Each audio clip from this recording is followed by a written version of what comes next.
if you were to take or destroy the eggs of a sea turtle, now I said the eggs, not the hatchlings, that's also a penalty, but the eggs. The criminal penalties are severe, up to a $100,000 fine and a year in prison. Now why? Why do we have laws in place that protect the eggs of a sea turtle or the eggs of eagles? Because sea turtles are an endangered species.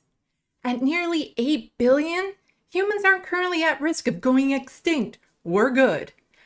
Give it a few more decades of climate change and we may need to reevaluate that. This is Rebel HQ. I'm Sandee Lovas. The bald eagle was removed from the endangered species list a while back. Turns out fines for killing them worked and their population bounced back. The fines are still in place. It would be pretty embarrassing if Americans killed off their national bird. Did you know Canada has a national bird? I did once I Googled it. The Grey Jay or Whiskey Jack or Canada Jay. Seems weird our bird has aliases. Cute bird. Not as fun to shoot out of the sky as an eagle, but I guess that's why they haven't been endangered. Anyway, back to the Senator of Montana, Steve Daines. He's a senator. This moron is a senator.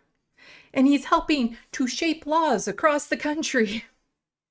Well, that explains a lot. Why do we have laws in place that protect the eggs of a sea turtle or the eggs of eagles?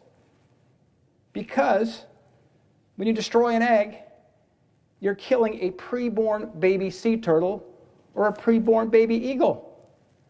Yet when it comes to a preborn human baby, rather than a sea turtle, that baby will be stripped of all protections in all 50 states under the Democrats' bill they'll be voting on tomorrow. Is that what the America the left wants? They're not preborn because they're not born.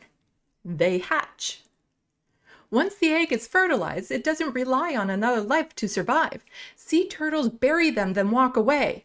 They don't have to worry about health care or providing a shell for them to live in. They aren't financially dependent on the parent or have to go to school.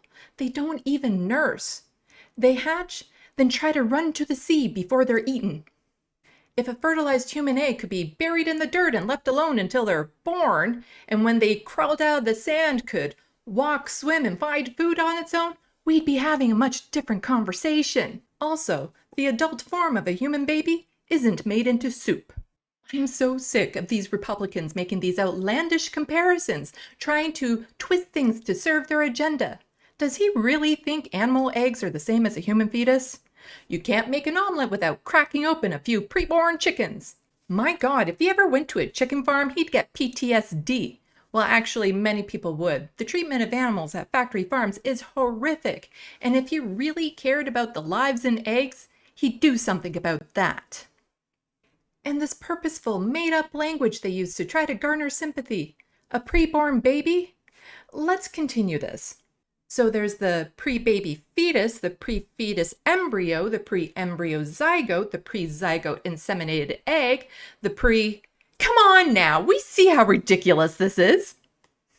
This is no better when former Senator James Inhofe said, "Look, I have a snowball, therefore global warming can't be real." Speaking as someone who lives in a country known for their winters and had to import snow to the Winter Olympics, I'd say there's a snowball's chance in hell he knows the difference between a handful of snow and, come on now, he's stupid, okay? Are these men proud for coming up with these examples? Were they sitting in a room with staff brainstorming ideas and they had the board with the pictures and the strings and then suddenly Steve went, "Aha, sea turtles! No one will see this coming or find flaws in my logic." To which Nina Turner destroyed him with, "Humans aren't sea turtles or eagles. The GOP has lost their damn minds." For more of my stuff, look for me on social medias left of the box. Don't forget to hit buttons and leave comments. Thanks for watching, and until next time, get informed, get involved.